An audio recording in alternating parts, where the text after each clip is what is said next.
ముఖ్యంగా ఇప్పుడు సమగ్ర ఉద్యాన మిషన్ పథకం ద్వారా ఎంఐడిహెచ్ పథకం ద్వారా పూల తోటలు సాగు చేసే రైతులకి ప్రోత్సాహకాలు ఉన్నాయండి.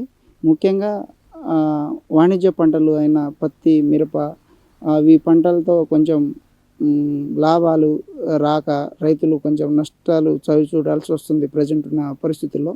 సో, మనం ప్రజెంటు అమర్నేని వెంకటేశ్వరరావు గారు పూల తోటలో ఉన్నాము. ఆ రైతు మా సలహాల మేరకు కొంతవరకు సలహాలు పాటించి కొత్త పంటలైన పూల తోటలు గులాబీ, బంతి, చామంతి ఈ 3 రకాల పంటల్ని సుమారుగా 4 ఎకరాల్లో సాగు చేస్తున్నారు.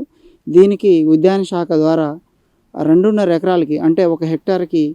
20,000 సబ్సిడీ మనం రైతుకి డీబీటీ మెథడ్‌లో ఆయన అకౌంట్‌లో జమ చేయడం జరుగుతుంది.